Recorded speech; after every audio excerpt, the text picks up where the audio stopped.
have that. I just spotted something, so I'm going to pull over and I'm going to pick this up. Another roadkill.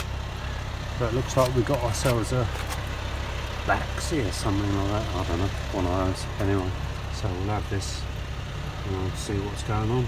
Strip it down, and looks like the board's gone.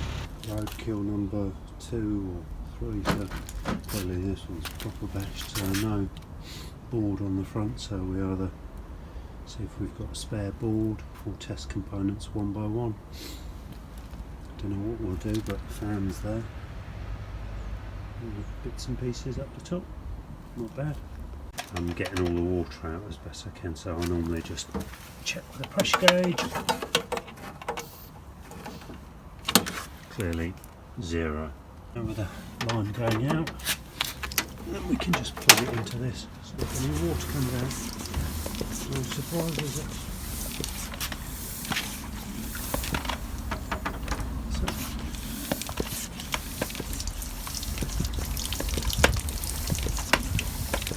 that's clearly never been serviced properly or expansion method.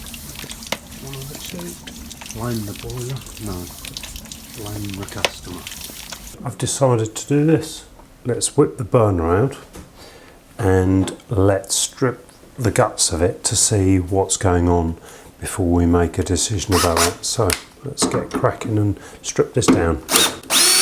Rectification. Clip here. Yep. Spark electrodes. Yeah, so spark electrodes off. Rectification. Undo the gas valve connection. Now underneath here, just be careful when you're doing this, because there's a bush in here, and the bush generally falls out, and then you forget to put it back in. These cables will cut the thermistor there. Yeah, undo the nuts. Now the difference between this, and I'm sure some of you will liken this heat exchanger to one that's made by Bunny, is that this one has a rubber gasket or silicone gasket, which then means that as long as you check it, you don't actually have to replace it. So that's how quick you can get the burner out on this. Undo this, give it a little wiggle.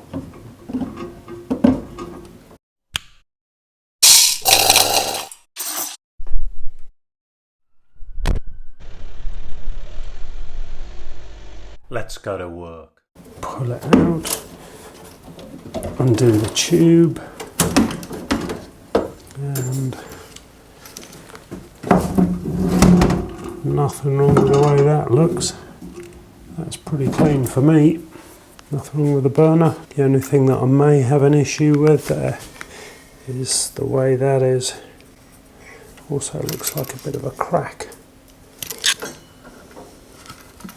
I'm pretty sure if you look there, you can see a bit of a crack. So my suspicion would be that electrode has been giving false readings. So when you've got a small flame here, that's a bit too far away. There you go, cracking it. That's your issue. So straight away I would say that the reason why this boiler's been thrown out on the street, one rectification crack. Wow. Because inside of there, there's nothing wrong with that. Bit of a clean.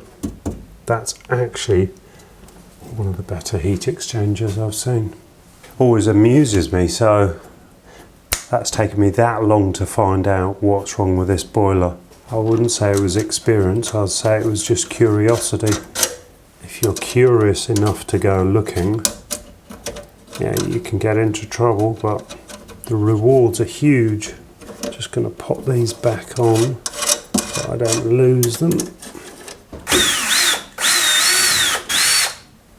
gas valve fitting, diverter on the left. This is the hydro block. So when you're doing a service, you would clearly undo this, and this is the worst design. What they could have done simply was put a drain point on the bottom of here so you could have drained it, but clearly they didn't. Have a look at the state of it. Sand, usual. There's another screw at the back. This is the killer, you always leave this. So, pull the earth strap off here, pop that out. Yeah, it's your gas valve. Diverter.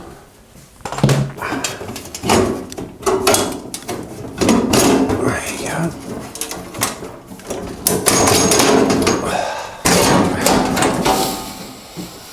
So that's the bent up bit. So the back panel, this side panel must be screwed all the way through. Wasn't sure. So we can have this, can give this a good tidy up. Have a look, check the year on the expansion vessel, pump out.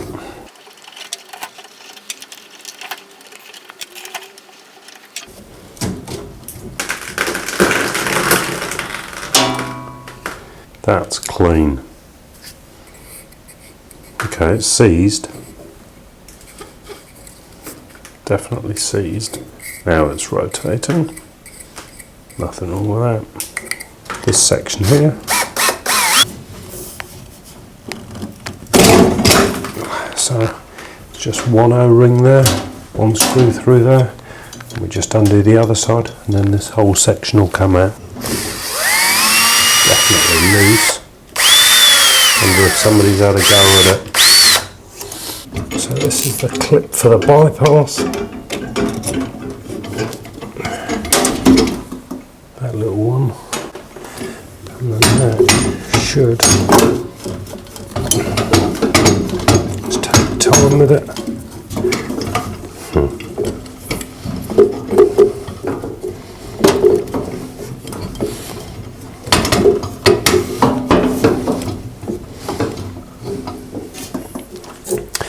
Okay, I'm going to undo the other side because this could be quite interesting.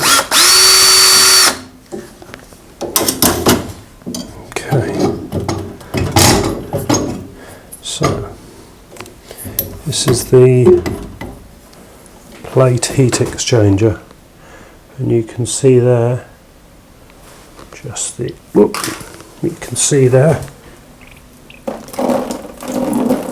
the amount of rubbish.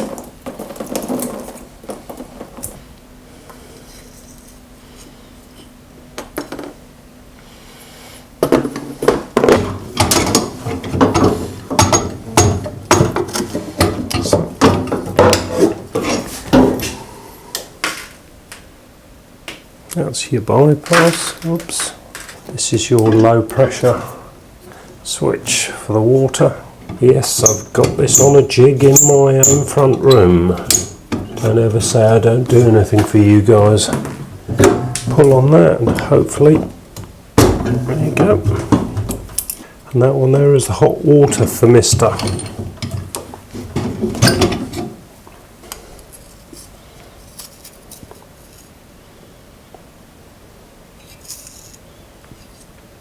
Yeah, so if I just tap that out, you can see the muck that's in there.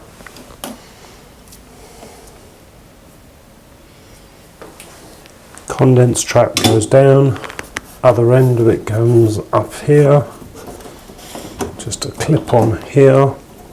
Just do the top section. Spark generator. So a little T-piece on the flow out of the heat exchanger.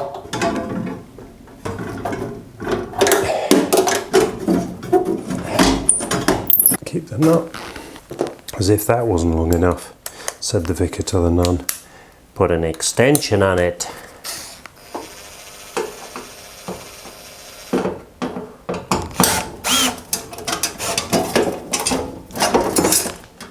Lift that up. the nut back on because otherwise we're going to lose it. I've had these fail. I've got a date of 2007, so we're in 2020, so this is 13 years of age. Let's check, see if there's any pressure on it. Should we have a bet?